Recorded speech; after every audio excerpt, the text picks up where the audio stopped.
आप सभी का एक बार फिर से केमिस्ट्री पाठशाला में स्वागत है। आज हम लोग उन कंपाउंड के आईपीसी नाम को देखेंगे जिन कंपाउंड में क्रियात्मक समूह यानी फंक्शनल ग्रुप पाया जाता है। तो चलिए पहले फंक्शनल ग्रुप को समझते हैं। फंक्शनल ग्रुप किसको कहते हैं? देखिए, किसी भी कंपाउंड में कुछ ऐसे ग्रुप होते हैं जो उस कंपाउंड की केमिकल प्रॉपर्टीज यानी रासायनिक गुण को डिसाइड करते हैं कि वो किनसे क्रिया करेगा, किनसे क्रिया नहीं करेगा। ऐसे समूहों को हम क्रियात्मक समूह कहते हैं। अब हमारे पास बहुत सारे क्रियात्मक समूह हैं, पहले आप उनको देखिए। हमारे पास क्रियात्मक समूह में जैसे एल्कोहल है, तो एल्कोहल का सिंबल OH होता है, और अगर इसके स्ट्रक्चर को देखेंगे तो ये सिंगल बॉन्ड OH करके है।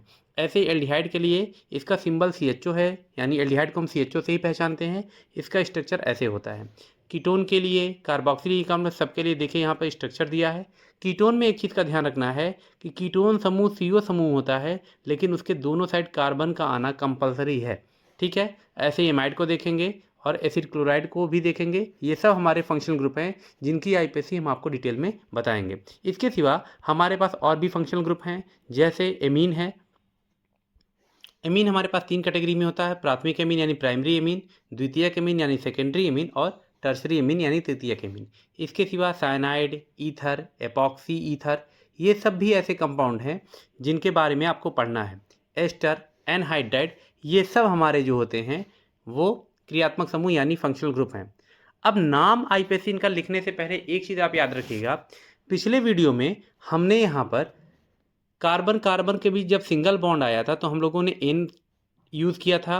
कार्बन कार्बन के बीच डबल बॉन्ड आया था तो हमने इन यूज़ किया था। और कार्बन कार्बन के बीच जब ट्रिपल बॉन्ड आया था तो हमने आइन यूज़ किया था। अब ये याद रखिएगा, ये जो एन, इन या आइन है, इनके पीछे देखिए ई लगा हुआ है। तीनों के पीछे देखिएगा लास्ट लेटर जो है ई है। ये ई कब कब आपको हटाना पड़ेगा? जब एन, इन या आइन के पीछे जो वर्ड हम जोड़ने ला रहे हैं उनकी शुरुआत का पहला लेटर इन 5 लेटर में से होगा, तो आपको एन, इन या आइन का जो अंतिम ई है वो आपको हटाना पड़ेगा। कन्फर्म है? अब आते हैं, चलिए जल्दी से शुरू करते हैं हम आईपीसी नेम। सबसे पहले एल्कोहल का। तो देखिए, किसी भी कंपाउंड का आईपीसी नेम से पहले उस कंपाउंड को पहचानना बहुत ज़रूरी होता है। तो यहाँ पर देखिए एल्कोहल को आइडेंटिफाई कैसे करेंगे। एल्कोहल को आइडेंटिफाई करने का पहला तरीका होता है कि इसमें OH ग्रुप होता है, यही इसका आइडेंटिफिकेशन है। अब इसका आईपीसी नाम लिखेंगे कैसे? बहुत आसान तरीका होता है। इसके लिए आपको जो एल्कोहल देगा उसमें जितने भी कार्बन होंगे उनका नाम लिखे। कार्बन की संख्या के नाम को हम एल्क कहते हैं।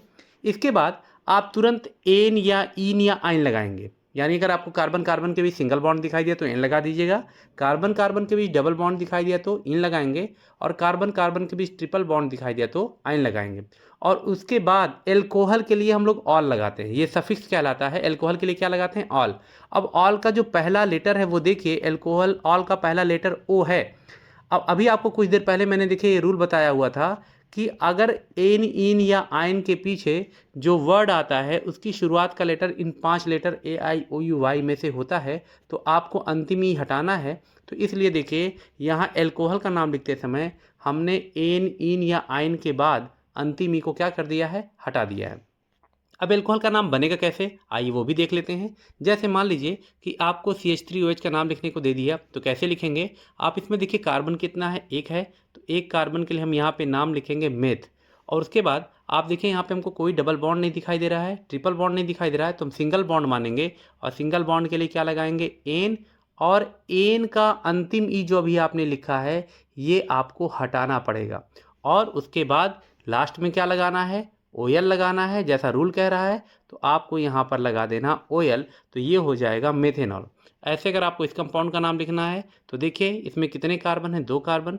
2 कार्बन के लिए इसका नाम क्या हो जाएगा? एथ हो जाएगा।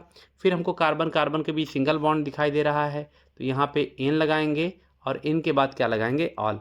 अगर आपको कार्बन कार्बन के बीच डबल या ट्रिपल बॉन्ड नहीं दिखाई दे रहा है तो हम सिंगल बॉन्ड ही मानते हैं उसको। ठीक है, इसी तरीके से अगले कंपाउंड को देखिए, यहाँ पर C5H11OH का अगर नाम लिखना है तो कार्बन कितने हैं हमारे पास? कार्बन हमारे पास कितने हैं? 5 हैं, तो पेंट लिखेंगे।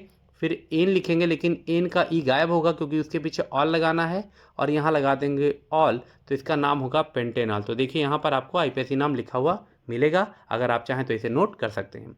अब आते हैं, इसमें कभी बार आपको एल्कोहल में एल्कोहल बीच में लगा के दे देगा, यानी आपको जितने कार्बन है सारे कार्बन को अलग अलग लिख देगा और फिर OH लगाएगा। तब नाम कैसे लिखेंगे, तो देखिए इसका नाम लिखना बहुत आसान है। सबसे पहले कार्बन काउंट कर लीजिए, तो कार्बन मेरे पास कितने हैं, 5 हैं। तो 5 कार्बन के लिए पहले मैं नाम लिखूंगा पेंट। उसके बाद देखिए अगर आप तो कार्बन कार्बन के बीच हर जगह सिंगल बॉन्ड आया है, कार्बन कार्बन के बीच अगर सिंगल बॉन्ड है तो हम लगाएंगे एन, जिसका ई हमको नहीं लिखना है। उसके बाद OH हमारा जो है वो इसी कार्बन से जुड़ा है, तो दोनों ओर से गिनती करके ये देखना है किधर से जल्दी मिलेगा। अगर हम इधर से गिनती करेंगे इस साइड से, तो इस साइड से गिनती करने पर देखिए 1 2 3 चौथे कार्बन पे मिलेगा। लेकिन अगर हम इधर से नंबरिंग करते हैं तो इधर से नंबरिंग करने पर ये देखिए पहला कार्बन और ये दूसरा कार्बन, हमको दूसरे कार्बन पर ही OH मिल जाएगा। तो अब हम यहाँ पर नाम लिखेंगे पेंटेन टू ऑल, यानी एल्कोहल हमको दूसरे कार्बन पे मिला है, या इसको पेंटेनॉल 2 करके भी आप लिख सकते हैं। अब आते हैं अगले कंपाउंड पे। यहाँ पर देखिए आपको कार्बन कितने मिले हैं, 1 2 3 4 5 6 कार्बन मिले हैं। तो 6 कार्बन के लिए सबसे पहले हम नाम क्या लिखेंगे, यहाँ पर हेक्स लिख देंगे। फिर आप देखिए कार्बन कार्बन के बीच हर जगह क्या है, सिंगल बॉन्ड है। कार्बन कार्बन के बीच सिंगल बॉन्ड होने पे एन लगाते हैं, तो यहाँ एन लगाएंगे। उसके बाद एल्कोहल हमारा इसी कार्बन पे है, आप काउंट कर लें जिधर से जल्दी मिलेगा। देखिए इधर से आप काउंट करेंगे तो तीसरे पर ही मिल जाएगा, 1 2 और 3, तीसरे कार्बन पे मिल गया। तो यहाँ पे तीसरे कार्बन का पोजीशन लिख के और एल्कोहल के लिए क्या लगा देंगे, ऑल लगा देंगे। ठीक है, अब आते हैं अगले कंपाउंड पे। यहाँ देखिए आपको यहाँ पर कुल कितने कार्बन दिया है, 1 2 3 4 5 कार्बन दिया है। तो 5 कार्बन के लिए हम यहाँ पर क्या लिखेंगे, पेंट लिख देंगे। उसके बाद अगर आप ध्यान दीजिए तो यहाँ हमको डबल बॉन्ड दिखाई दे गया है, तो हम यहाँ इन लगाएंगे और यहाँ OH है। अब सवाल उठता है नंबरिंग किधर से करेंगे, तो नंबरिंग उधर से कीजिएगा जिधर से आपको फंक्शनल ग्रुप पहले मिले, यानी OH को वैल्यू दीजिएगा, डबल बॉन्ड को नहीं। तो इधर से नंबरिंग करेंगे लेफ्ट साइड से 1 2 3 4 और 5। तो आप बताइए हमको डबल बॉन्ड कहाँ मिला है, डबल बॉन्ड इन दोनों कार्बन के लिए ही है, लेकिन इस कार्बन का नंबर लोवेस्ट है तो इसी को लिखेंगे। तो लिखेंगे पेंट 4 और उसके बाद इन लिखेंगे, ध्यान दीजिएगा इन। अब इसके पीछे आपको लिखना क्या है, दूसरे कार्बन पे ऑल मिला है, तो दूसरे कार्बन पे अगर आप यहाँ लिख देंगे टू ऑल करके, टू ऑल, तो याद रखिए ये गलत होगा। क्यों गलत होगा, क्योंकि आपने यहाँ पर अंतिम ई नहीं हटाया है, आपको इसको हटाना पड़ेगा। क्यों, क्योंकि इस ई के पीछे जुड़ने कौन आ रहा है, ओ जुड़ने आ रहा है। तो यहाँ पर देखिए इसके नाम में हमने ई गायब किया हुआ है, इस चीज़ का खास ध्यान रखेंगे। अगले कंपाउंड को देखते हैं। यहाँ पे देखिए अगले कंपाउंड में आपको कितने कार्बन दिया, 1 2 3 4 5 6 7 कार्बन दिया। तो 7 कार्बन के लिए हमारा नाम हो जाएगा हेप्ट। अब आप देखिए यहाँ पे कार्बन कार्बन के बीच ट्रिपल बॉन्ड है, तो यहाँ पे हमको आयन लगाना है।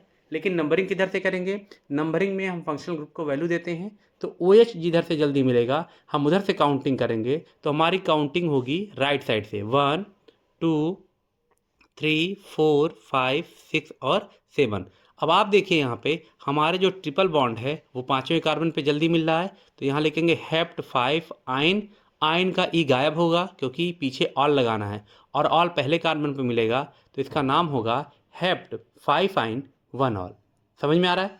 इसके बाद कई बार बोर्ड में आपसे IPSC नॉमेनक्लेचर दे देता है और कहता है स्ट्रक्चर बनाइए। जैसे आपको यहाँ पर दे दिया है हेप्टेन 3 ऑल का स्ट्रक्चर बनाइए, तो देखिए बहुत सिंपल है, इसमें पैनिक मत होइएगा। हेप्ट का मतलब पहले समझिएगा, हेप्ट मतलब होता है कितने कार्बन, 7 कार्बन। तो 1 2 3 4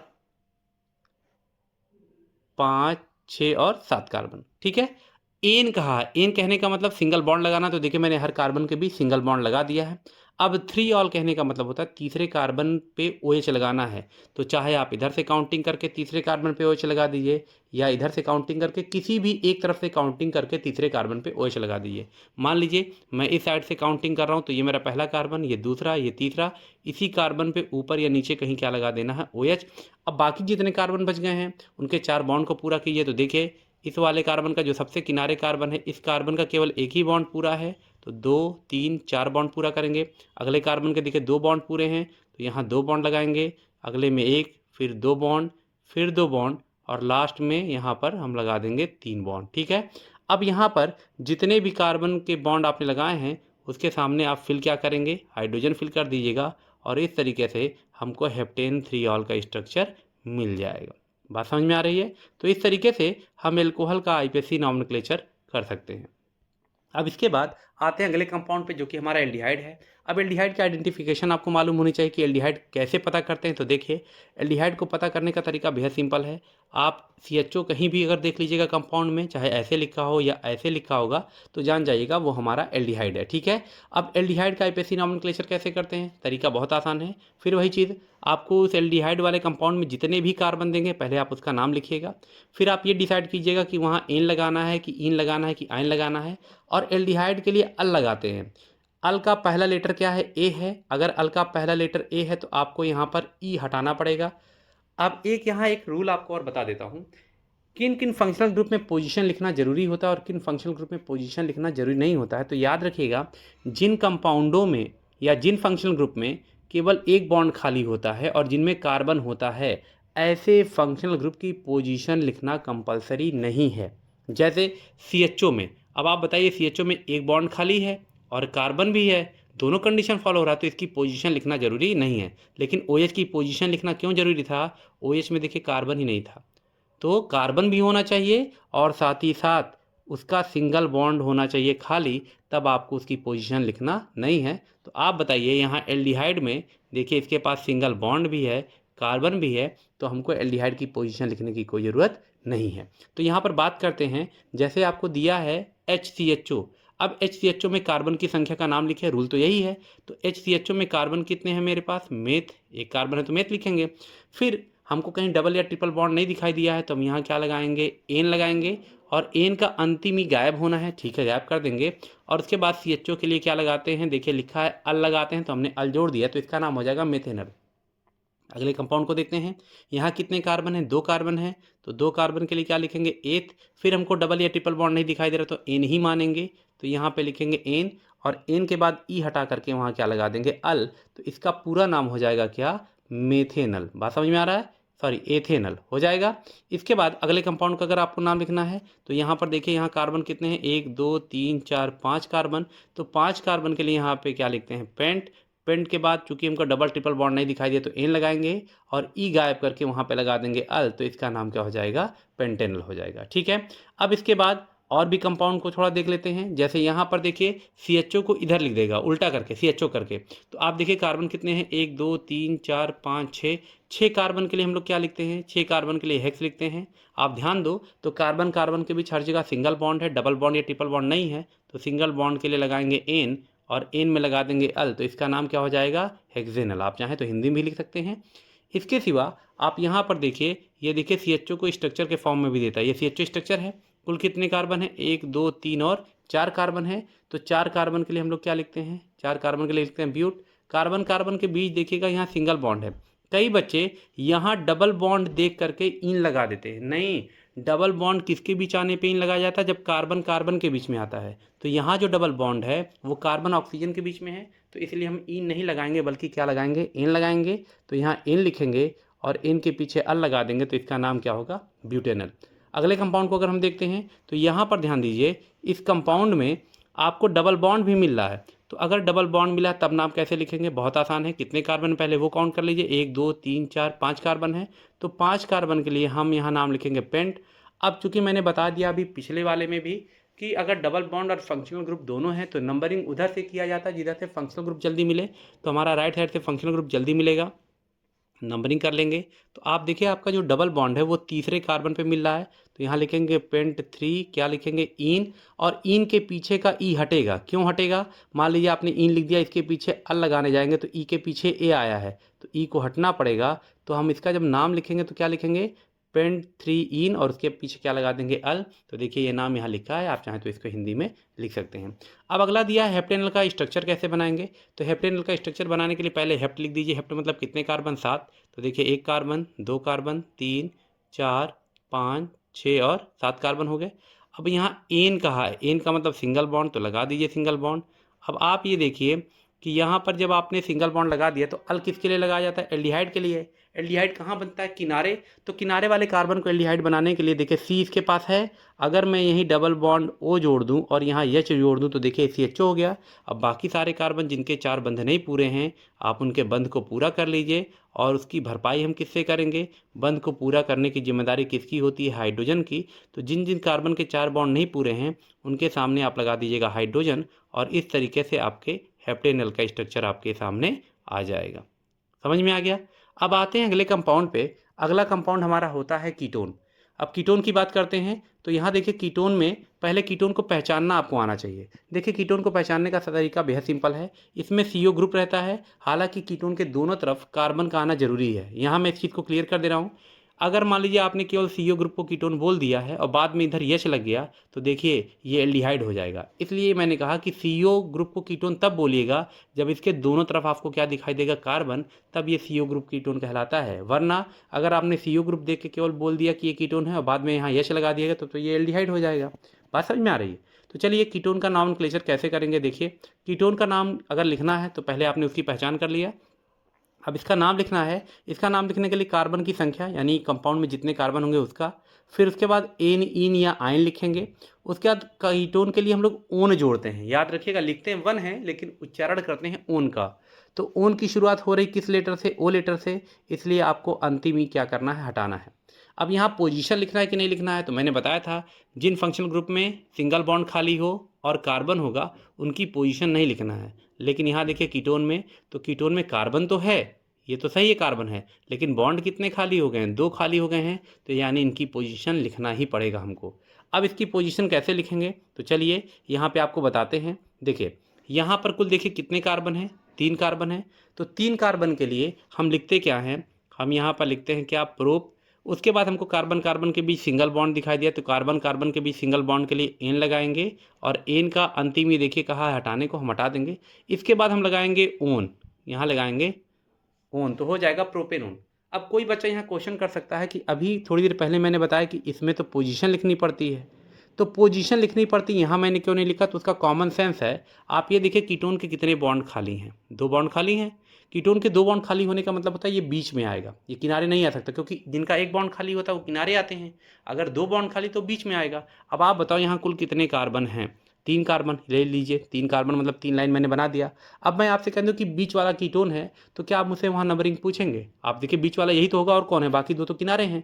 तो यहाँ पर 3 कार्बन वाले कीटोन में अगर आप पोजीशन नहीं भी लिखेंगे तो वो सही माना जाता है। लेकिन अगर आपकी इच्छा कर रहे हैं कि नहीं हमको पोजीशन लिख के ही करना है, तो आप इसका नाम लिख सकते हैं क्या? आप पहले लिख दीजिएगा प्रोप, फिर लगाइएगा एन, और कीटोन बना है दूसरे कार्बन पे तो दूसरे कार्बन पे आप लगा देंगे ओन, तो इसका एक नाम प्रोपेन 2 ओन होगा। लेकिन 3 कार्बन वाले कीटोन में कीटोन की पोजीशन नहीं लिखी जाती है। अब इसके बाद आते हैं इस कंपाउंड को। देखिए इस कंपाउंड में क्या चीज़ है? यहाँ पे कार्बन आप देख लीजिए, यहाँ देखिए आपको कीटोन दिखाई दिया। पहले कुल कार्बन काउंट कर लीजिए, तो 1 2 3 4 5 6 कार्बन। तो 6 कार्बन के लिए हमारा नाम क्या होता है? हेक्स लगाएंगे। फिर कार्बन कार्बन के बीच देख लीजिए सिंगल बॉन्ड है तो क्या लगाएंगे? एन। अब ये कीटोन किधर से जल्दी मिलेगा? ध्यान दीजिएगा, अगर मैं दोनों ओर से नंबरिंग करके आपको समझाऊं, इधर से मैं नंबरिंग करूंगा तो 1 2 3 4 5वें कार्बन पे मिलेगा, और अगर इधर से नंबरिंग करता हूँ 1 2 तो देखिए दूसरे ही कार्बन पे मिल जाएगा।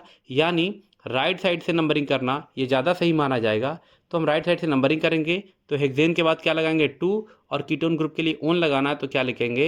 Hexane 2 own. तो देखिए यहाँ पे इसका नाम लिखा है। अगर आपकी इच्छा कर रही है तो ओन को जोड़ दीजिएगा तब 2 लगाइएगा, तब इसका नाम क्या हो जाएगा? हेक्सेनोन 2। दोनों ही आईपीएसी नाम सही माने जाते हैं। अगले कंपाउंड को आप देखिए। अगले कंपाउंड में कुल कितने कार्बन हैं? 1 2 3 4 5 6 कार्बन फिर आ गए हैं। तो 6 कार्बन के लिए हमारा नाम क्या हो जाएगा? हेक्स हो जाएगा।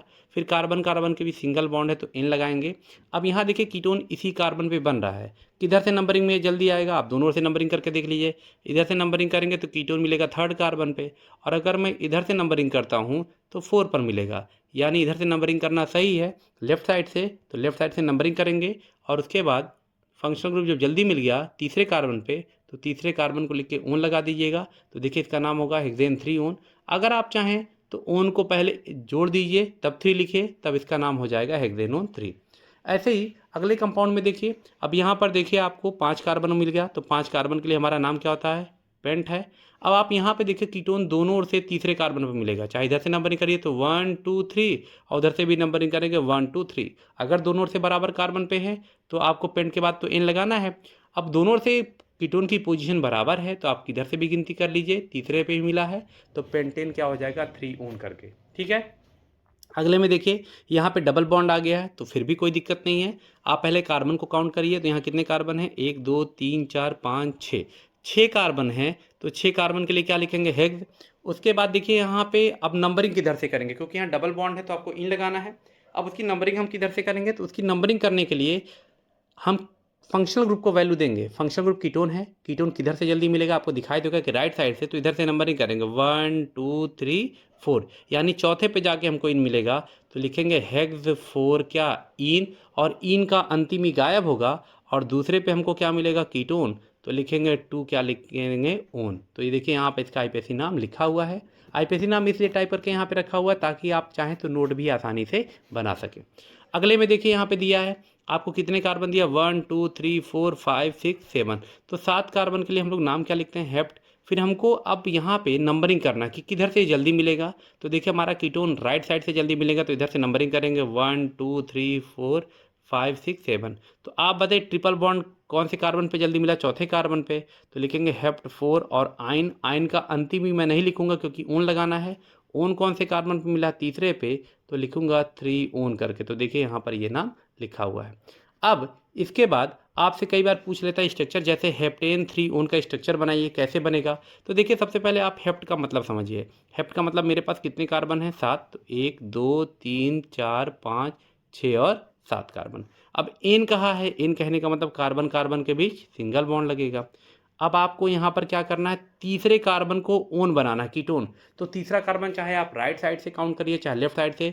मान लीजिए मैं लेफ्ट साइड से काउंट करता हूँ तो तीसरा कार्बन कौन होगा, 1 2 3। इसी तीसरे कार्बन पे ओन बनाना है तो सी तो लिखा हुआ है, अगर मैं यहाँ डबल बॉन्ड ओ लगा दूँ तो ये कीटोन हो जाएगा। अब बाकी जितने कार्बन बच गए हैं आप उनके बॉन्ड 4 जो हैं पूरे कर लीजिए, और 4 बॉन्ड पूरा करने के बाद हर बॉन्ड के सामने आपको क्या लिख देना है, हाइड्रोजन, वही उसकी वैलेंसी पूरी करेगा।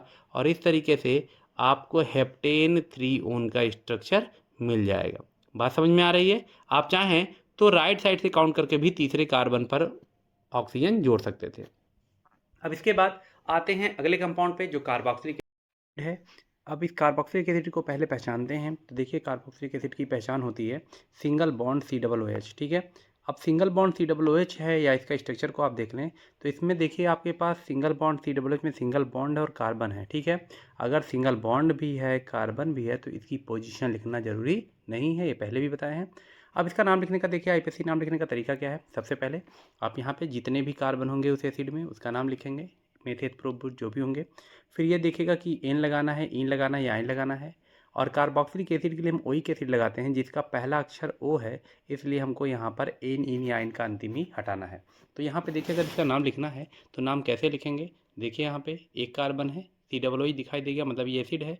पूरे कंपाउंड में एक कार्बन हमको दिखाई दिया तो एक कार्बन का हम नाम लिखेंगे क्या, मेथ। ठीक है, मेथ के बाद क्या लगाएंगे, एन लगाएंगे, क्योंकि हमको डबल बॉन्ड या ट्रिपल बॉन्ड नहीं दिखाई दिया है तो एन लगाएंगे। एन का अंतिम ही देखो हमने हटा दिया है और ई को हटा करके यहाँ पर लगा देंगे ओइक एसिड, तो इसका नाम हो जाएगा मेथेनोइक एसिड। ठीक है, इसी तरीके से अगर हम दूसरे कंपाउंड को यहाँ देखते हैं तो दूसरा कंपाउंड हमारा जो है वो है CH3COOH। आप देखिए इसमें 2 कार्बन है तो 2 कार्बन के लिए अगर इसका मैं नाम लिखूंगा तो 2 कार्बन के लिए हो जाएगा एथ। फिर हमको डबल या ट्रिपल बॉन्ड नहीं दिखाई दिया तो एन लिखेंगे, एन का अंतिम ही मैंने हटा दिया है और हमको जोड़ना क्या है, ओइक एसिड, तो यहाँ पर लिखेंगे ओइक एसिड। अगर आप इसको हिंदी में लिखना चाहेंगे तो लिख दीजिएगा एथेनोइक अम्ल। ठीक है, एसिड की हिंदी अम्ल लिखिएगा। अगले कंपाउंड को अगर आप देखिए तो यहाँ पे कुल देखिए 1 2 3 4 5 कार्बन है। 5 कार्बन के लिए इसका नाम क्या होता है, पेंट है। पेंट में हम लगाएंगे एन और COOH चूँकि है तो इसके लिए ओइक एसिड लगाएंगे तो इसका नाम हो जाएगा पेंटेनोइक एसिड। ठीक है, अगले कंपाउंड को हम देखते हैं तो यहाँ पर देखिए COOH को बाईं तरफ करके लिखा गया है। तो आप देखिए कुल मेरे पास कार्बन कितने हैं, कुल मेरे पास जो कार्बन है 1 2 3 4 5 6 कार्बन है। तो 6 कार्बन के लिए इसका नाम लिखना होगा तो लिखेंगे हेक्स। कार्बन कार्बन के बीच सिंगल बॉन्ड है तो एन लगाएंगे और एन में यहाँ लगाएंगे ओइक और लिख देंगे एसिड करके। तो इसका पूरा नाम क्या हो जाएगा, इसका पूरा नाम होगा हेक्सेनोइक एसिड। बात समझ रहे हैं। अगले कंपाउंड को अगर आप देखते हैं यहाँ पर तो दिया है CH3 CH2 CH2 COOH करके। तो देखिए ये हमारा एसिड ग्रुप है। कुल कितने कार्बन है, 1 2 3 और 4 कार्बन है।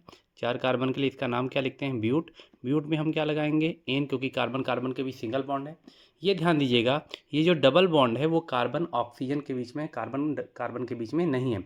जब तक कार्बन कार्बन के बीच में डबल बॉन्ड नहीं आएगा तब तक हम इन नहीं लगाएंगे। तो यहाँ पर एन ही लगा है। और COOH के लिए हम लोग क्या लगाते हैं, ओइक एसिड। तो इसका पूरा नाम हो जाएगा ब्यूटेनोइक एसिड। ठीक है, आते हैं अगले कंपाउंड पे। यहाँ देखिए इसका नाम कैसे लिखेंगे। तो इसका नाम लिखने के लिए देखिए आपको यहाँ पर डबल बॉन्ड भी है और एसिड भी है। कुल कितने कार्बन है काउंट कर लीजिए, 1 2 3 4 5 कार्बन है। तो 5 कार्बन के लिए इसका जो हम नाम लिखेंगे वो लिखेंगे पेंट। ठीक है, अब पेंट लिखने के बाद यहाँ पर देखिए नंबरिंग किधर से करेंगे, जिधर से COOH पहले मिले। तो 1 2 3, तीसरे कार्बन पे हमको डबल बॉन्ड मिला है तो लिखेंगे पेंट 3। अब क्या लिखेंगे, इन, और इन का अंतिम ही गायब करके वहाँ पे जोड़ देंगे ओइक एसिड। तो इसका पूरा नाम होगा पेंट 3 इन ओइक एसिड। ठीक है, ऐसे ही अगले कंपाउंड का अगर हम नाम लिखें तो यहाँ पर आप देखिए कुल कितने कार्बन है, 5 कार्बन है। और देखिए नंबरिंग किधर से करेंगे, इधर से 1 2 3 पे। तो यहाँ पे लिखेंगे क्या, 5 कार्बन के लिए हम क्या लिखेंगे, पेंट लिखेंगे। पेंट के बाद तीसरे कार्बन पे आयन मिला है तो लिखेंगे 3 आयन, और आयन का ई गायब करके वहाँ पर लगा देंगे ओइक, और उसके बाद लगा देंगे एसिड। तो इसका नाम होगा पेंट 3 आइन ओइक एसिड। ठीक है, अब ऐसे ही मान लीजिए आपको स्ट्रक्चर दे देता है ऑक्टेनोइक एसिड का। तो देखिए ऑक्टेनोइक एसिड का संरचना बनाना काफ़ी आसान है। एसिड मतलब तो सिंगल बॉन्ड COOH होता है, चाहे आप इसको ऐसे लिख दीजिए या इसको ऐसे लिख दीजिए, यही तो आपने पढ़ा है। अब आप यहाँ देखिए कि यहाँ ऑक्ट मतलब कितने कार्बन है, 8 कार्बन। तो सबसे पहले हम यहाँ 8 कार्बन बनाएंगे, 1 2 3 4 5 6 7 और 8। और चूंकि एन कहा है तो एन का मतलब कार्बन कार्बन के बीच में यहाँ क्या लगा देंगे, सिंगल बॉन्ड लगाएंगे। सिंगल बॉन्ड लगाने के बाद आप देखिए ओइक एसिड लगाना है। देखिए ओइक एसिड में यानी COOH में एक ही बॉन्ड खाली है, इसका मतलब ये बीच में नहीं आएगा, किनारे आएगा। अब किसी भी एक कार्बन को COOH बनाना है, जैसे मान लीजिए इस कार्बन को हमको COOH बनाना है। तो देखिए C तो लिखा हुआ है, ऊपर डबल बॉन्ड O लगा दीजिए और साइड में क्या लगा दीजिए, OH। अब देखिए ये हो गया कार्बोक्सिलिक एसिड। और बाकी जितने कार्बन बच रहे हैं उनके 4 बंध पूरे करके वहाँ आपको क्या लगा देना है, हाइड्रोजन लगा देना है। और जैसे ही आप हाइड्रोजन लगा के बंध को पूरा कर देंगे, ऑक्टेनोइक एसिड यानी ऑक्टेनोइक अम्ल की संरचना आपके सामने आ जाएगी। तो इस तरीके से हम एसिड का भी IPSC नाम लिख सकते हैं। ठीक है, यहाँ तक समझ में आ गया। अब आते हैं अगले कंपाउंड पे। अगला कंपाउंड हमारा क्या है, अगला कंपाउंड हमारा जो होता है वो होता है सल्फोनिक एसिड। कार्बोक्सिलिक एसिड की तरह सल्फोनिक एसिड भी एक अम्ल है। इसकी पहचान पहले जानिएगा। इसकी पहचान होती है सिंगल बॉन्ड SO3H समूह। इसका नाम लिखने का तरीका क्या है, वही कार्बन की संख्या का नाम Adenine। और ध्यान दीजिए इसके पीछे सल्फोनिक एसिड लगाएंगे। अब यहाँ सल्फोनिक एसिड का जो लेटर है, पहला लेटर वो यस है। क्योंकि 5 लेटर अगर होते, कौन कौन से लेटर होते, AIOU या Y, अगर इनमें से कोई एक लेटर होता पहला लेटर तो मैं यहाँ पर ई हटा देता। लेकिन यहाँ पहला लेटर कौन है, यस है, इसलिए देखिए हमने इन या आइन में से ई को नहीं हटाया है। और जब ई हटेगा नहीं तो जो दूसरा वर्ड है वो दूर ही लिखेंगे, मिला के नहीं लिखेंगे, ये याद रखिएगा। जब तक ई हटेगा नहीं तब तक दूसरे वर्ड को हम पहले वर्ड में जोड़ेंगे नहीं। तो देखिए यहाँ पर कितने कार्बन है, 6 कार्बन। तो 6 कार्बन के लिए हेक्स, हमको कहीं भी डबल ट्रिपल बॉन्ड नहीं दिखाई दिया तो एन लगाएंगे। और SO3H के लिए क्या लगाते हैं, सल्फोनिक एसिड। ये नाम सल्फोनिक एसिड का थोड़ा सा दूर ही लिखेंगे, क्यों, क्योंकि ई अगर हटता तो नाम मिला के लिखा जाता है, ई नहीं हटा तो नाम थोड़ा दूर लिखेंगे। अगले कंपाउंड में देखिए यहाँ कितने कार्बन है, 1 2 3 4 5 6 7 8। 8 कार्बन है तो 8 कार्बन के लिए क्या लिख देंगे, ऑक्ट लिख देंगे। फिर कार्बन कार्बन के भी सिंगल बॉन्ड है तो पूरा एन लिखेंगे बिना ई हटाए। और लास्ट में SO3H के लिए क्या जोड़ देंगे, सल्फोनिक एसिड। आप हिंदी में लिखेंगे तो लिख दीजिएगा ऑक्टेन सल्फोनिक अम्ल करके। ठीक है, अब इसके बाद आते हैं अगले कंपाउंड पे। अगला कंपाउंड हमारा जो दिया है वो देखिए यहाँ पर कितने कार्बन है, 1 2 3 4 5 6 कार्बन के लिए क्या लगाएंगे, हेक्स। हमको डबल या ट्रिपल बॉन्ड नहीं दिखाई दिया तो क्या लगाएंगे, एन। और SO3H के लिए क्या लगाते हैं, सल्फोनिक एसिड, जो थोड़ा दूर ही लिखेंगे क्योंकि ई हटाया नहीं गया है। अगले कंपाउंड में देखिए यहाँ पे SO3H को SO2OH करके भी लिखा गया है। ठीक है ना, क्योंकि सल्फोनिक एसिड का अगर आप स्ट्रक्चर देखेंगे तो वो कुछ इस तरीके से होता है, ये है। अब इसको अगर आप चाहें तो ऐसे भी पढ़ सकते हैं, SO2, और इसको क्या पढ़ सकते हैं, OH। वही काम यहाँ किया है। तो देखिए कुल कितने कार्बन है, 1 2 3 4 5 6 7 कार्बन है। 7 कार्बन के लिए हेप्ट, कहीं भी मुझे डबल या ट्रिपल बॉन्ड नहीं मिला तो एन लगाएंगे और लास्ट में क्या लिख देंगे, सल्फोनिक एसिड। इस तरीके से एसिड का स्ट्रक्चर बन जाएगा। अब आते हैं अगले कंपाउंड पे जो हमारा दिया एसिड हैलाइड, या इसी को एसिड हैलाइड कहते हैं। ये क्या होता है, देखिए जब आप किसी भी कार्बोक्सिलिक एसिड में, कार्बोक्सिलिक एसिड का फार्मूला क्या होता है, OH होता है। इसमें से आप OH को हटा दें और OH को हटा करके यहाँ पर कोई हैलोजन लगा दें। वह हैलोजन कौन कौन हो सकता है, फ्लोरीन भी, क्लोरीन भी, ब्रोमीन भी और आयोडीन भी। तो जब किसी एसिड में से हम यहाँ पर OH को हटा के हैलोजन लगाते हैं तो इसको हम क्या बोलते हैं, एसिड हैलाइड, या क्या बोलते हैं, एसिड हैलाइड। ठीक है। अब यहाँ पर आप देखिए इसकी पहचान सबसे पहले क्या है, इसको या तो COX लिखेंगे या ऐसे लिख देंगे। ठीक है। यहाँ X की जगह पे क्या क्या आ सकता है वो मैंने बता दिया है। अब इसका आईपीएसी नाम लिखने का तरीका क्या है, पहले आप कार्बन की संख्या का नाम लिखेंगे, फिर आप पहचान करेंगे कि एन है कि इन है कि आइन है। और एसिड हैलाइड के लिए हम लोग लगाते हैं ऑयल हैलाइड। ऑयल हैलाइड का मतलब अगर क्लोरीन होगा तो क्लोराइड लिखेगा, ब्रोमीन है तो हैलाइड की जगह ब्रोमाइड लिखेंगे, आयोडीन है तो हैलाइड की जगह आयोडाइड लिख देंगे। अब इसका पहला लेटर देखिए फिर O आ गया है, यानी उन 5 लेटर में से आ गया, तो आपको अंतिम ही यहाँ पर हटाना पड़ेगा। अब इसकी पोजीशन लिखनी कि नहीं लिखनी, तो आप देखिए इसके पास सिंगल बॉन्ड है और एक कार्बन भी है, इसका मतलब इसकी पोजीशन लिखना जरूरी नहीं है। तो आप यहाँ पर देखिए इसका नाम कैसे लिखेंगे, देखिए यहाँ देखिए आपको 2 कार्बन दिखाई दे रहा है, CH3 और CO 2 कार्बन दिखाई दिया। याद रखिएगा ये कार्बन नहीं है, ये क्लोरीन है, तो हमारे पास केवल कार्बन 2 ही हैं, एक ये और एक ये। ठीक है। तो 2 कार्बन के लिए क्या लिखेंगे, एथ। हमको कहीं डबल ट्रिपल बॉन्ड नहीं दिखाई दिया तो एन लगाएंगे, और एन का अंतिम ही हटाने के बाद क्या लगाना है, ऑयल। और क्लोराइड, क्लोरीन है तो क्लोराइड लगाएंगे, ब्रोमीन होता तो ब्रोमाइड लगाते। अगले में आप देखिए हमारे पास कार्बन कितने हैं, 1 2 3 4 5 कार्बन है। 5 कार्बन के लिए हम क्या लिखते हैं, पेंट। कार्बन कार्बन के बीच हर जगह सिंगल बॉन्ड है तो एन लगाएंगे, और COCl है तो ऑयल क्लोराइड। अगर Br होता तो ब्रोमाइड लिख देते, आयोडीन होता तो आयोडाइड। अगले में देखिए COCl को इधर लिख दिया है। कुल कितने कार्बन हैं, 1 2 3 4 5 6 कार्बन। 6 कार्बन के लिए हेक्स लिखेंगे, कार्बन कार्बन के बीच सिंगल बॉन्ड है तो देखिए एन लगाया है, और उसके पीछे ऑयल क्लोराइड लगा दिया है। ठीक है। यहाँ देख लीजिए आपको 1 कार्बन 2 कार्बन 3, और ये देखिए COCl ग्रुप है पूरा। कुल कितने कार्बन हमको मिल रहे हैं, 4 मिल रहे हैं, तो 4 के लिए ब्यूट लगाएंगे, ब्यूट के बाद एन। अब यहाँ इन नहीं लगाएंगे, क्यों, क्योंकि कार्बन ऑक्सीजन के बीच डबल बॉन्ड है। जब तक कार्बन कार्बन के बीच डबल बॉन्ड नहीं होगा तब तक हम इन नहीं लगाएंगे। तो ब्यूट में लगा देंगे एन, एन में ऑयल, और फिर क्लोराइड हो जाएगा। ठीक है। अब मान लेते हैं अगले कंपाउंड में, देखिए यहाँ पे COBr लिखा है, तो कुल कितने कार्बन है, 1 2 3 4 5 कार्बन है। 5 कार्बन के लिए देखिए नाम लिखा है पेंट। पेंट के बाद सिंगल बॉन्ड के लिए एन लगाएंगे, और अब ऑयल के साथ क्लोराइड नहीं बल्कि क्या आ जाएगा, ब्रोमाइड, क्योंकि यहाँ पर Br आया है। ठीक। इसके बाद एक और स्ट्रक्चर यहाँ पे एक कंपाउंड देख लीजिए, जैसे ये दिया हुआ है COBr है। कुल कितने कार्बन है, 1 2 3 और 4। 4 कार्बन के लिए ब्यूट, कार्बन कार्बन के बीच सिंगल बॉन्ड है तो एन, और उसके बाद लगा देंगे ऑयल ब्रोमाइड। अब मान लेते हैं आपसे स्ट्रक्चर पूछ लिया हेप्टेनॉइल क्लोराइड का स्ट्रक्चर, तो आप देखिए नाम से ही देख लीजिए, हेप्ट मतलब कार्बन कितने हैं, 7। तो पहले आप 7 कार्बन बना लेंगे, 1 2 3 4 5 6 और 7। अब एन का मतलब होता है सिंगल बॉन्ड, लगा दीजिए। अब उसके बाद ऑयल क्लोराइड लिखा है, ऑयल क्लोराइड का मतलब क्या होता है, COCl, है ना। ऑयल क्लोराइड का मतलब COCl, तो देखिए C आपको एक बॉन्ड यहाँ खाली है, इसका मतलब ये किनारे बनेगा। C के ऊपर क्या लगा देना है, डबल बॉन्ड हो, तो किसी भी किनारे कार्बन को, चाहे इस कार्बन को या इस कार्बन को, यहाँ मैं डबल बॉन्ड ऊपर क्या करके लगा दूंगा, O, यहाँ लगा दूंगा डबल बॉन्ड O। ठीक है।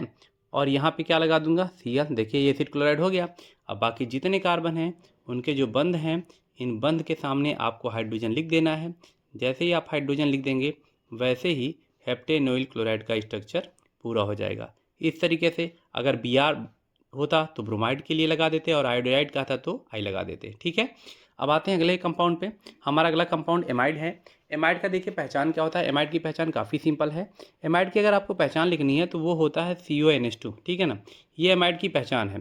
तो देखिए यहाँ पे एमाइड की पहचान बताया हुआ है कि CONH2 लिखा जाएगा या फिर ऐसे लिखा जाएगा। फिर आप देख लो CONH2 में एक बॉन्ड है, सिंगल बॉन्ड है, और कार्बन है, दोनों चीज़ें इसके पास है, तो इसकी पोजीशन लिखना जरूरी नहीं है।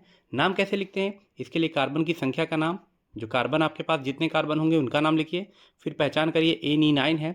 और एमाइड का पूरा सफिक्स ही एमाइड होता है, यानी इसके पीछे नाम जो जोड़ा जाता है वो एमाइड है।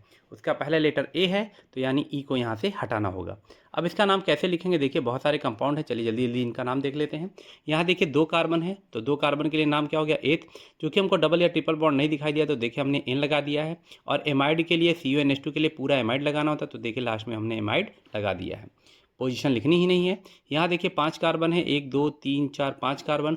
5 कार्बन के लिए पेंट, कार्बन कार्बन के बीच सिंगल बॉन्ड दिखाई दिया तो N लगा दिया, और CuNH2 के लिए लगा देंगे इसमें एमाइड, तो इसका नाम होगा पेंटेनेमाइड। अगले में देखिए CuNH2 को इधर उल्टा करके लिख दिया है, ऐसे भी लिखता है। तो आप देखिए कुल कितने कार्बन हैं, 1 2 3 4 5 और 6 कार्बन। तो 6 कार्बन के लिए हेक्स, कार्बन कार्बन के बीच सिंगल बॉन्ड है तो N लगाएंगे, अगर डबल होता तो इन भी लगाते, और उसके बाद CuNH2 के लिए क्या लगा देंगे, एमाइड। ऐसे ही अगर हमको अगला कंपाउंड दिया जाए, यहाँ पे देखिए कार्बन कितने हैं, 1 2 3 4, 4 कार्बन है, और ये देखिए पूरा CuNH2 समूह है, तो 4 कार्बन के लिए देखिए ब्यूट लिखेंगे, फिर कार्बन कार्बन के बीच सिंगल बॉन्ड है तो N लगाएंगे, और उसके बाद लगा देंगे एमाइड, तो ये हो जाएगा ब्यूटेनेमाइड। अब मान लीजिए आपसे प्रोपेनेमाइड के स्ट्रक्चर को पूछा, तो सबसे पहले आप एमाइड का स्ट्रक्चर अभी आप देखे हो, ये होता है CuNH2। क्योंकि CuNH2 में केवल एक ही बॉन्ड खाली है, इसका मतलब ये किनारे ही आएगा। तो पहले प्रोप मतलब कितने कार्बन लेंगे, 3 कार्बन, 1 2 और 3। एन कहाँ है, मतलब सिंगल बॉन्ड आपको लगाना है। अब एमाइड लगाना है, एमाइड कहाँ आएगा, अभी बताया कि वो किनारे ही आ सकता है क्योंकि इसका एक बॉन्ड खाली है। तो आप इस किनारे वाले कार्बन को एमाइड कैसे बनाएंगे, देखिए सी तो इसके पास है ही, आप इसको डबल बॉन्ड ओ दे दीजिए, तो यहाँ मैं डबल बॉन्ड ओ दे दूंगा, और फिर क्या लगा देना है, NH2। अब देखो ये एमाइड बन गया। अब बाकी जो 2 कार्बन बच गए हैं उनके 4 बंध आप पूरे कर लीजिए, और इस तरीके से हमारे पास प्रोपेनेमाइड का स्ट्रक्चर आ जाएगा। ठीक है, आते हैं अगले टॉपिक पे। अगला हमारा जो कंपाउंड है वो हमारा है साइनाइड। साइनाइड को नाइट्राइल भी कहते हैं। अब देखिए साइनाइड की पहचान क्या होती है। साइनाइड की पहचान CN है, चाहे ऐसे लिखा जाए या C ट्रिपल बॉन्ड N करके। इसका IPC नाम कैसे लिखते हैं, कार्बन की संख्या का नाम, फिर देख लीजिए एन है, इन है, आइन है, हर बार की तरह। इसके लिए नाइट्राइल लगाते हैं। अब नाइट्राइल का पहला अक्षर N है, चूँकि इन 5 लेटर में से AIOU में से नहीं है, इसलिए आपको इनका अंतिम ई हटाने की ज़रूरत नहीं है। और चूँकि ई हटेगा नहीं, तो जो भी वर्ड हम जोड़ने लाएंगे वो थोड़ा दूर ही लिखेंगे। ठीक है, अब आप इसका नाम कैसे लिखेंगे देख लीजिए। जैसे CH3CN है, कितने कार्बन है, 2, तो 2 कार्बन के लिए एथ, कार्बन कार्बन के बीच डबल या ट्रिपल बॉन्ड नहीं दिखाई दिया तो N लगाएंगे, और उसका CN के लिए नाइट्राइल थोड़ा सा दूर लिखेंगे क्योंकि ई हटाया ही नहीं गया है, तो उसमें हम जोड़ के नहीं लिख सकते। अगले कंपाउंड में देखिए कुल कितने कार्बन है, हमारे पास 5 कार्बन है, तो 5 कार्बन के लिए पेंट लिखेंगे, फिर कार्बन कार्बन के बीच सिंगल बॉन्ड है तो N लगाएंगे, और ई देखिए इस बार नहीं हटाया गया, क्यों, क्योंकि N से शुरू हो रहा है नाइट्राइल, और उसके बाद हम नाइट्राइल को लिख देंगे।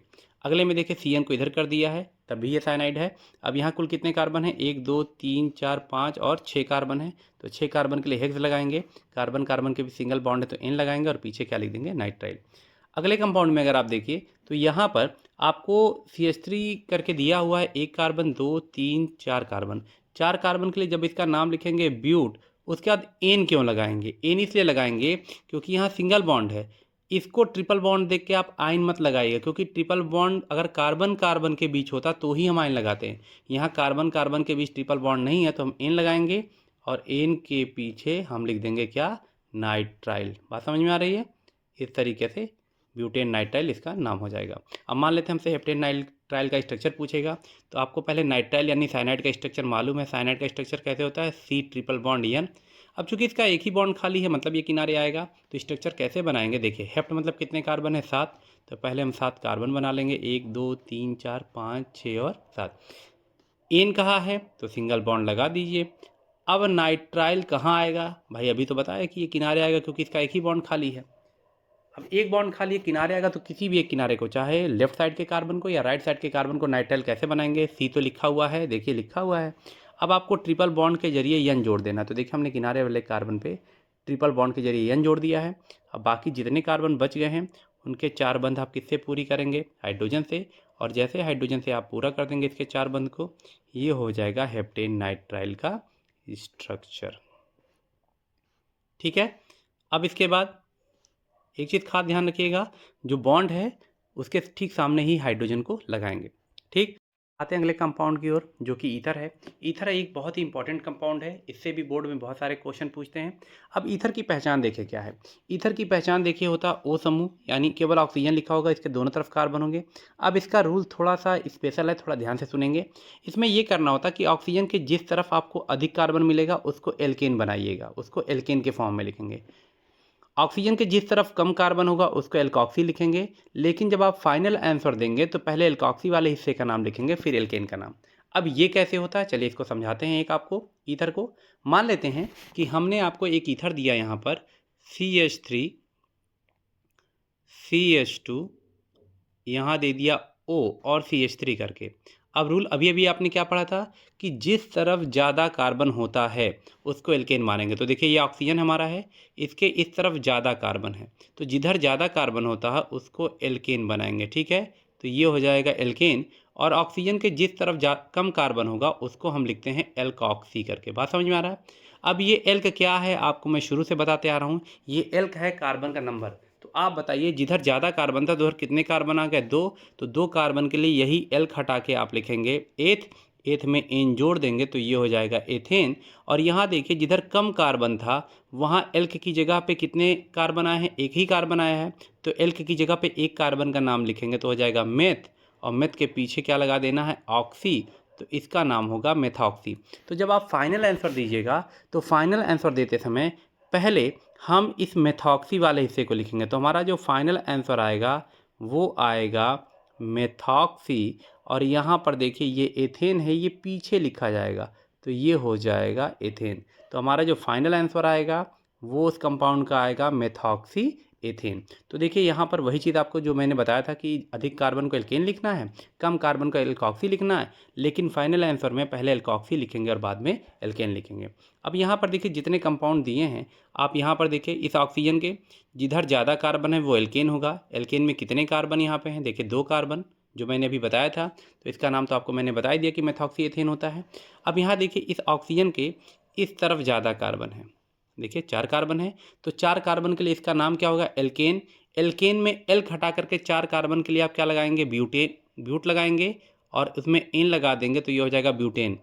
और जिधर कम कार्बन है उसको एल्कॉक्सी बनाइए, देखिए एल्कॉक्सी बनाइए। तो 2 कार्बन है, 2 कार्बन के लिए एल्क की जगह पे क्या रखेंगे? एथ। एथ में लगा देंगे ऑक्सी तो ये हो गया एथॉक्सी। तो फाइनल आंसर लिखते समय देखिए पहले एथॉक्सी को लिखेगा, देखिए एथॉक्सी लिखा जाएगा और बाद में क्या लिखा जाएगा? ब्यूटेन को। समझ में आ गया? आते हैं अगले कंपाउंड पे। इस अगले कंपाउंड को अगर आप देखें तो यहाँ पर देखिए इस ऑक्सीजन के इधर ज़्यादा कार्बन है, कितने कार्बन है? 3।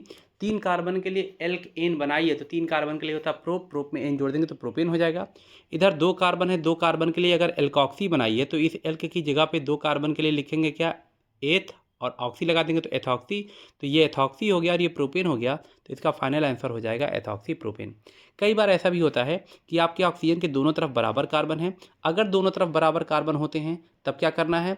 तब आप किसी को भी एल्कॉक्सी बना देंगे, किसी को भी एल्केन। जैसे यहाँ 2 कार्बन है, यहाँ भी 2 कार्बन है, तो आप इस एल्क की जगह पे 2 कार्बन के लिए क्या लिखेंगे? एथ। और उसमें ऑक्सी लगा देंगे तो ये एथॉक्सी हो गया। और एल्केन में भी एल्क की जगह पे 2 कार्बन के लिए एथ लिख के पीछे एन लगा देंगे तो ये एथेन हो गया। तो इसका नाम देखिए एथॉक्सी एथेन है। ऐसे अगले कंपाउंड में देखिए दोनों एक एक कार्बन है तो एथ की जगह मेथ लगा देंगे तो इसका नाम क्या हो जाएगा? Methoxy ethane. अब इन ईथर को देखिए, ये जो स्ट्रक्चर आपको नीचे 2 बनाए गए हैं इनको थोड़ा सा ध्यान से समझिएगा। यहाँ पर देखिए सबसे पहले ऑक्सीजन देखेंगे। इस ऑक्सीजन के इधर 2 ही कार्बन हैं तो 2 कार्बन के लिए इसका नाम हो जाएगा क्या? एथॉक्सी। और इस ऑक्सीजन के इधर देखेंगे तो कितने कार्बन हैं? 1 2 3 4 5 और 6 कार्बन हैं, यानी ऑक्सीजन के इधर 6 कार्बन हैं। तो 6 कार्बन के लिए इसका नाम हो जाएगा हेक्सेन। तो यहाँ पर एथॉक्सी हेक्सेन है तो इसका नाम देखिए यहाँ पर लिखा होगा एथॉक्सी हेक्सेन लिखा हुआ है, लेकिन यहाँ पे पोजीशन लिखनी पड़ेगी। क्यों पोजीशन लिखनी पड़ेगी? क्योंकि ये जो कार्बन की लॉन्ग चेन आप देख रहे हैं, यानी ये जो कार्बन की लंबी सी चेन देख रहे हैं ना, इसमें ऑक्सीजन बीच के कार्बन से जुड़ा है। तो ऑक्सीजन जिस कार्बन से जुड़ा है यही तो है वो कार्बन। अब इस कार्बन को नंबरिंग करना पड़ेगा। कैसे? आप इधर से अगर नंबरिंग करते हैं तो देखिए मिलेगा 1 पे, 2 पे, 3 पे और 4 पे मिलेगा। और अगर हम नीचे से नंबरिंग करते हैं इस सिरे से तो ये मिलेगा हमको पहले पे, दूसरे पर और तीसरे पर। तो जिधर से हमको जल्दी मिलेगा उसका पोजीशन लिखेंगे। तो किधर से जल्दी मिला? नीचे से। कौन से कार्बन पे मिला है? तीसरे पे। तो यहाँ देखिए इसके नाम के लिए एथॉक्सी हेक्सेन से पहले हमने पोजीशन लिख दिया है क्या? 3। एक और एग्जाम्पल से इसको समझते हैं। इसके बाद मान लेते हैं कि आपको इस कंपाउंड का नाम लिखना है तो देखिए किधर कम कार्बन है। देखिए इस ऑक्सीजन के इधर कम कार्बन है तो कम कार्बन को लिखेंगे एल्कॉक्सी। तो देखिए एल्कॉक्सी अगर हम यहाँ लिखते हैं तो 3 कार्बन के लिए एल्कॉक्सी, सॉरी 3 कार्बन के लिए हो जाएगा प्रोपॉक्सी। ये हो गया क्या? प्रोपॉक्सी। और जिधर ज़्यादा कार्बन हो तो उसको एल्केन बनाते हैं। कितने कार्बन है? 1 2 3 4 5 6 7 8। तो 8 कार्बन के लिए यहाँ हो जाएगा प्रोपॉक्सी ऑक्टेन। तो देखिए यहाँ प्रोपॉक्सी ऑक्टेन उसका नाम लिखा है, लेकिन ये 4 कहाँ से आया? तो समझिएगा यहाँ पर कि जो हमारा लॉन्ग चेन होता है ना, उस लॉन्ग चेन में देखिए हमारे पास 2 किनारे होते हैं। कौन कौन सा किनारा? एक किनारा ये और एक किनारा यहाँ पे है। अब आपको करना क्या, ऑक्सीजन जिस कार्बन से जुड़ा है यही कार्बन आपको जिधर से भी जल्दी मिले काउंट कर लीजिए। मान लीजिए आप इधर से काउंटिंग करेंगे तो 4 पे मिला, और अगर हम नीचे से काउंटिंग करते तो 1 2 3 4 और कहाँ मिलता 5 पे। तो यानी इधर से काउंटिंग करने पे जल्दी मिला है कौन से कार्बन पे 4, तो वही 4 यहाँ पर लिख देंगे। अगर नीचे से काउंटिंग करने में जल्दी मिलता तो हम उधर से नंबरिंग कर देते। समझ में आ रहा है। अब इसके बाद मान लीजिए आपसे कह दिया प्रोपॉक्सी पेंटेन का स्ट्रक्चर बनाना, तो देखिए ऑक्सी मतलब ऑक्सीजन तो होना है। अब उसके एक तरफ प्रोप लगाना यानी 3 कार्बन लगाना, तो ये ऑक्सीजन है, एक तरफ लगा दीजिए 3 कार्बन, 1 2 3, और दूसरी तरफ कितने कार्बन 5, 1 2 3 4 और 5। और इतना करने के बाद हर कार्बन का बॉन्ड लगाइए, बॉन्ड के सामने आप क्या लगा देंगे हाइड्रोजन, और आपको उस कंपाउंड का स्ट्रक्चर मिल जाएगा। ये देखिए जितने भी कार्बन हैं सबके बॉन्ड को पूरा कर लीजिए, बॉन्ड कार्बन के सामने ही लगाइएगा, और ऐसा अगर आप करेंगे तो आपको प्रोपॉक्सी पेंटेन का स्ट्रक्चर मिल जाएगा। ठीक है, तो उम्मीद करते हैं आपको ईथर का भी आईपीएसी नाम समझ में आ गया होगा। अब आते हैं हम लोग अगले कंपाउंड पे। अगला कंपाउंड क्या है, यहाँ देखिए एपॉक्सी ईथर क्या है। ईथर एपॉक्सी ईथर में डिफरेंस समझिएगा। ईथर जो होता है वो 2 कार्बन के बीच में आता है, ठीक है, जबकि जो एपॉक्सी ईथर ये है ना, ये 2 कार्बन के बीच में ना के ऊपर या नीचे लगा होता है। ठीक है, ये है एपॉक्सी ईथर। अब इसका नाम लिखने का तरीका क्या है, पहले देखिए यहाँ पे देखिए जो ओ है वो 2 कार्बन के बीच में ना करके साइड में लगा है। इसका नाम लिखने के लिए पहले आपको एपॉक्सी वर्ड जोड़ना है, फिर कार्बन की संख्या का नाम, और फिर पता करना होता है कि एन है कि इन है कि आइन है। तो देखिए इसका नाम कैसे लिखेंगे, जैसे यहाँ 5 कार्बन दिया है, 1 2 3 4 5 कार्बन। तो 5 कार्बन दिया तो हमको ये देखना कि ऑक्सीजन कौन कौन से कार्बन से जुड़ा है। ये देखिए ऑक्सीजन इस और इस कार्बन से जुड़ा है। अब हमको ये देखना है कि ये दोनों कार्बन किधर से जल्दी मिलेंगे। तो अगर मैं इधर से नंबरिंग करता हूँ तो देखिए ये पहला कार्बन, ये दूसरा, ये तीसरा, ये चौथा, यानी इधर से नंबरिंग करने पे तीसरे और चौथे कार्बन से जुड़ा है। लेकिन अगर मैं इधर से काउंटिंग करता हूँ तो 1 2 3, इधर से करने पर दूसरे और तीसरे पर मिलेगा। तो जिधर से आपको जल्दी मिलेगा उधर से काउंटिंग करिए। नाम कैसे लिखना, देखिए पहले एपॉक्सी लिखा है तो आप एपॉक्सी लिख दीजिए। कितने कार्बन कुल मिले हैं आपको गिन लीजिए, 1 कार्बन, 2 कार्बन, 3 4 5 कार्बन। तो 5 कार्बन के लिए पेंट, और पेंट में लगाएंगे एन। अब किधर से जल्दी मिला था, जल्दी इधर से मिला था 2 और 3, तो देखिए हमने यहाँ पे 2 और 3 को लिख दिया है। अगले कंपाउंड को आप एक और देख लें, यहाँ पे देखिए ऑक्सीजन इन दोनों कार्बन से जुड़ा है, तो आपको नंबरिंग करना किधर से जल्दी मिलेगा।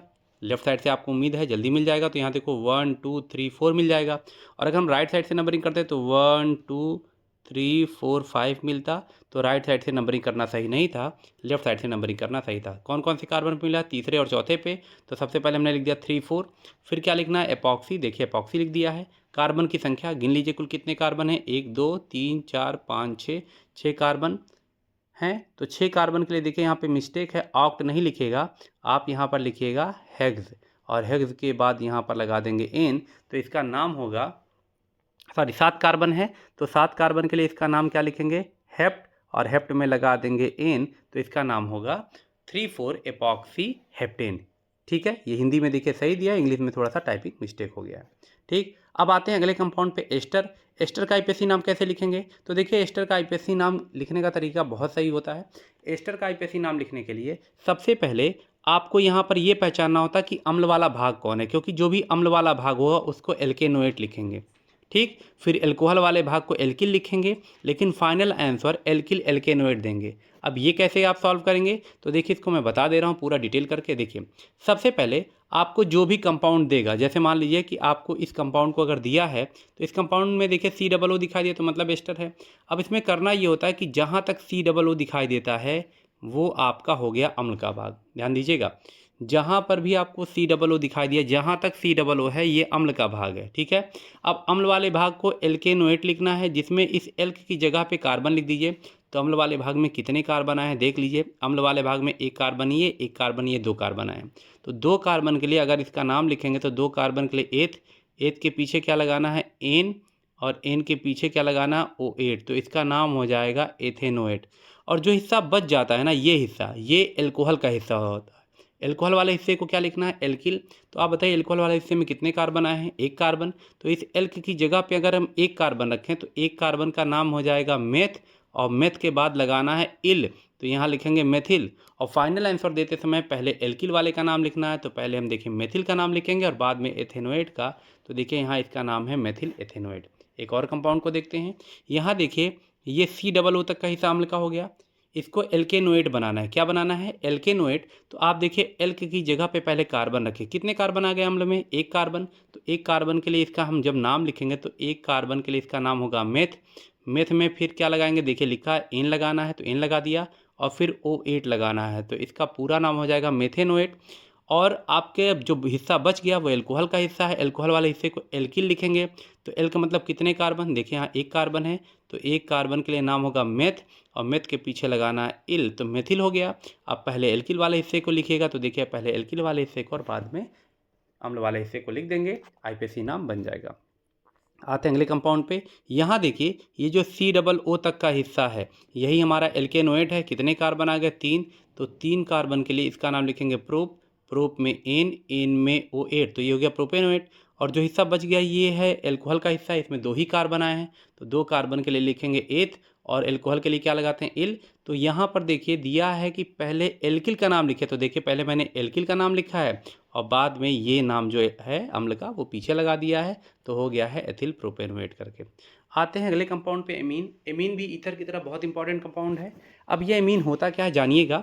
एक्चुअली होता ये है कि आप अगर अमोनिया के स्ट्रक्चर को देखे होंगे तो यहाँ अमोनिया का जो ये स्ट्रक्चर है इसमें से अगर आप बारी बारी से एक एक हाइड्रोजन हटा दीजिए तो आपको एमीन मिलेंगे। जैसे अगर आपने ये हाइड्रोजन हटा दिया तो अब आपके सामने जो आ गया सिंगल बॉन्ड NH2, ये हमारा कहलाता है प्राथमिक एमीन। ठीक है, आप एक काम और करें, इस एमीन में से एक और हाइड्रोजन हमने यहाँ पे हटा दिया। ये देखिए जैसे मान लीजिए कि यहाँ पर हमने एक और हाइड्रोजन हटा दिया, ये एमीन में से हमने इधर इधर का हाइड्रोजन हटा दिया, केवल एक हाइड्रोजन छोड़ा, ये द्वितीयक एमीन है। और अगर हम आखिरी हाइड्रोजन भी हटा दें तो ये जो बच गया ये हमारा तृतीयक एमीन है। तो देखिए एमीन की 3 पहचान होती है, ये प्राथमिक एमीन, ये द्वितीयक एमीन और ये तृतीयक एमीन। अब इनका नाम लिखने का तरीका क्या देखिए, इसके लिए आपको कार्बन की संख्या का नाम लिखना होता है, फिर पहचान करना होता है एन, इन या आइन है, और लास्ट में एमीन जोड़ना है। चूँकि एमीन का पहला लेटर ए है इसलिए आपको अंतिम ई को हटाना है। तो इनका नाम लिखते कैसे हैं आइए वो भी देख लेते हैं।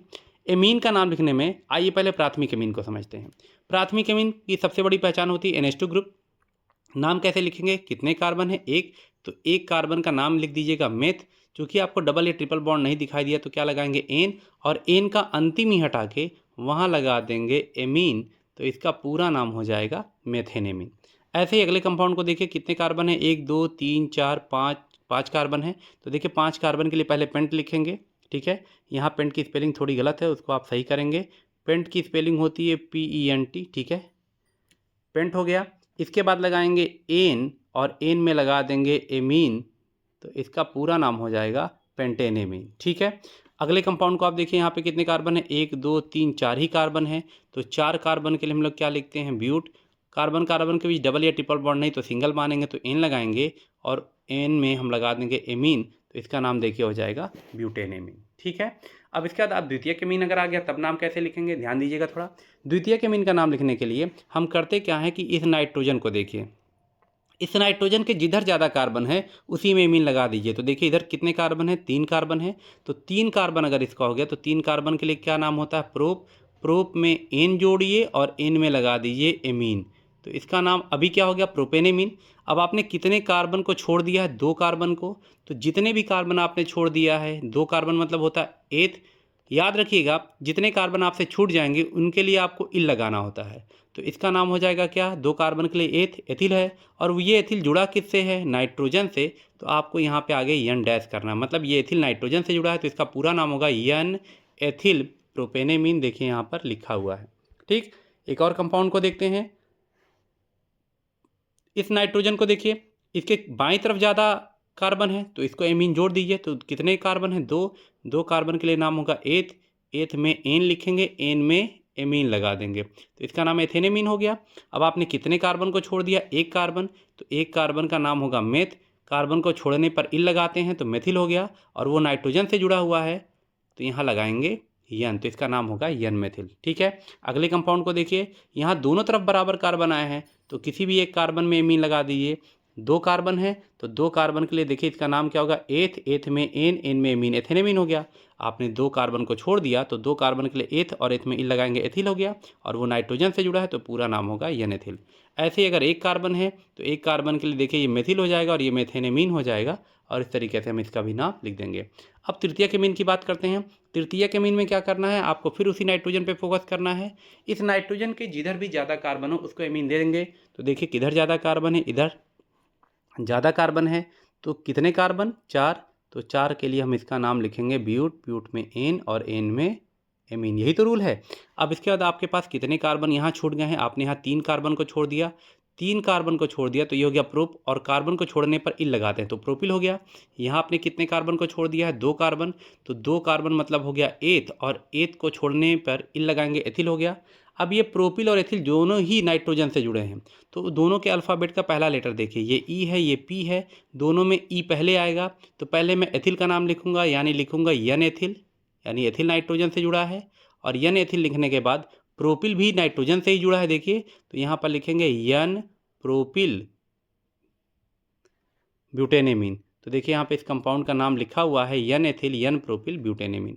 अगर हम एक और कंपाउंड के स्ट्रक्चर को देखते हैं यहाँ पे, तो देखिए इस नाइट्रोजन के जिधर ज़्यादा कार्बन है, इस बार इधर ज़्यादा कार्बन है, तो जिधर ज़्यादा कार्बन है उसको एमीन देंगे। तो 4 कार्बन के लिए क्या हो जाएगा, ब्यूट, ब्यूट में लगाएंगे एन और एन में लगाएंगे एमीन, ठीक है। तो देखिए यहाँ ब्यूटेनेमीन लिखा हुआ है। अब आपने कितने कार्बन को वैल्यू नहीं दिया, एक कार्बन को, एक कार्बन मतलब है मेथ, और वैल्यू नहीं दिया, छोड़ दिया तो इल लगाएंगे। और यहाँ आपने 2 कार्बन को वैल्यू नहीं दिया है तो यहाँ पर क्या लगाएंगे, एथ, और एथ में इल लगाएंगे तो क्या हो जाएगा, एथिल। अब मेथिल एथिल में अल्फ़ाबेट देखिए, इसका पहला लेटर ई है, इसका पहला लेटर यम है, ई पहले आएगा। तो देखिए पहले हमने एथिल लिखा है जो कि यन से जुड़ा है तो यन एथिल, फिर मेथिल भी यन से जुड़ा है तो ये हो जाएगा यन मेथिल, और लास्ट में ब्यूटेनेमीन लिख दिया जाएगा, ठीक है। अब इसके बाद आता है हमारे पास लास्ट कंपाउंड, वो है एनहाइड्राइड। एनहाइड्राइड की देखिए पहचान एक ही है लेकिन उसको कई तरीके से लिखा जाता है, जैसे single bond CO O, single bond CO ऐसे, या देखिए सिंगल बॉन्ड CO, ये देखिए सिंगल बॉन्ड CO है, फिर O था तो देखिए O है, और O के बाद फिर CO है तो इसको ऐसे भी लिख सकते हैं। या अगर आप चाहें तो इसको ऐसे भी लिखेंगे, देखिए सिंगल बॉन्ड CO देखिए लिखा हुआ है, फिर O है और उसके बाद सिंगल बॉन्ड CO है, ठीक है। अब इसका आईपीएसी नाम करने का तरीका क्या है कि आपको कार्बन की संख्या का नाम लिखना है, फिर एन इन आइन लगाना है, और एनहाइड्राइड के लिए ओइक एनहाइड्राइड लगाते हैं जिसका पहला लेटर O है। चूँकि O आ गया है पहला लेटर, इसलिए आपको ई को हटाना पड़ेगा। एनहाइड्राइड का नाम थोड़ा सावधानी से सुनिएगा। जैसे मान लीजिए इस कंपाउंड का नाम आपको लिखना है CH3CH2, देखिए CH3CH2, फिर CO, देखिए CO, फिर O है, डॉट का मतलब ये जो होता है सिंगल बॉन्ड होता है, उसका CO है तो देखिए फिर CO लिखा है, फिर CH2 है तो CH2 है, फिर CH3 है। अब यहाँ इसका नाम कैसे लिखेंगे, यहाँ इसके नाम लिखने में थोड़ा सा सावधानी बरतिएगा। इसके नाम लिखने में हम इस बीच वाले ऑक्सीजन को देखते हैं, चाहे यहाँ से देख लीजिए और चाहे यहाँ से देख लीजिए। अगर इस बीच वाले ऑक्सीजन के दोनों तरफ एक ही जैसी चीज़ें हैं, जैसे ये देखिए जो चीज़ ऊपर लिखी हुई है वही चीज़ हूबहू नीचे लिखी हुई है, देखिए ये चीज़ यहाँ से भी देख सकते हैं। अब यहाँ पर अगर मध्य ऑक्सीजन के दोनों तरफ एक जैसी चीज़ें हैं, यानी बीच वाले ऑक्सीजन के दोनों तरफ एक जैसी चीज़ें हैं, तो आप दोनों में से किसी एक ही साइड को गिनिएगा, दोनों साइड को गिनने की जरूरत नहीं होती है। तो एक साइड में कितने कार्बन आए हैं, देखिए 3 कार्बन, तो 3 कार्बन के लिए जब हम इसका नाम लिखेंगे तो क्या लिखेंगे, प्रोप। प्रोप के बाद देखिए एन इन आइन में चूंकि हमको डबल या ट्रिपल बॉन्ड नहीं दिखाई दिया तो हम क्या लगाएंगे, एन ही लगाएंगे, और ई को हटाते हुए ओइक एनहाइड्राइड लगा देना है। तो यहाँ पे ओइक और एनहाइड्राइड लिख देंगे तो इसका पूरा नाम हो जाएगा प्रोपेनोइक एनहाइड्राइड। अगले कंपाउंड को अगर आप देखिए तो यहाँ पर क्या है, जो बीच वाला ऑक्सीजन है इसके दोनों तरफ देखिए एक जैसी चीज़ें हैं। अगर दोनों तरफ एक जैसी चीज़ें हैं तो किसी एक ही साइड को गिनिएगा, कितने कार्बन उसमें आ रहे हैं, 2 कार्बन, तो 2 कार्बन के लिए एथ, फिर क्या लगाएंगे एन, और एन के बाद क्या लगा देना, ओइक एनहाइड्राइड, तो इसका नाम हो जाएगा एथेनोइक एनहाइड्राइड। हाँ, कई बार ऐसा भी होता है कि बीच वाले ऑक्सीजन के दोनों तरफ एक जैसी चीज़ें नहीं हैं, जैसे यहाँ पे देखिए 2 कार्बन आए हैं और इस साइड में अगर आप देखेंगे तो यहाँ कार्बन के नंबर कितने हैं, 4 हैं। अब इसका नाम कैसे लिखेंगे, तब आपको रूल ये है कि अगर ऑक्सीजन के दोनों तरफ एक जैसी चीज़ें नहीं हैं तो आपको दोनों में ओइक लगाना पड़ेगा। तो यानी यहाँ देखिए क्या कार्बन है, 2 कार्बन, तो 2 कार्बन के लिए एथ लगाएंगे, एथ में एन लगाएंगे और एन में ओइक लगाएंगे, तो ये हो गया एथेनोइक। और यहाँ पर देखिए 4 कार्बन है तो 4 कार्बन के लिए लिखेंगे ब्यूट, ब्यूट में लगाएंगे एन और एन में लगाएंगे ओइक, यानी दोनों में ओइक लगाना है। और फिर दोनों का अल्फ़ाबेट लेटर चेक कीजिए, इसका पहला अल्फ़ाबेट लेटर बी है, इसका पहला अल्फ़ाबेट लेटर ई है, तो बी को पहले लिखेंगे। तो देखिए पहले हमने ब्यूटेनोइक को लिखा है, फिर एथेनॉइक को लिखा और दोनों को लिखने के बाद लास्ट में क्या जोड़ देंगे, एनहाइड्राइड। ठीक है, तो उम्मीद करते हैं कि आपको यहाँ तक का वीडियो समझ में आ गया है। अब अगले वीडियो में हम आईपीएससी नॉमेनक्लेचर के जितने नियम हैं, जब एक ही कंपाउंड में बहुत सारी चीज़ें आ जाएंगी तब उनका नाम कैसे लिखेंगे उसके बारे में सीखेंगे। अगर आपको ये वीडियो पसंद आया है तो वीडियो को कम से कम एक लाइक कर दिया कीजिए। बाकी मिलते हैं आपसे नेक्स्ट वीडियो में, तब तक स्वस्थ रहिए, मस्त रहिए।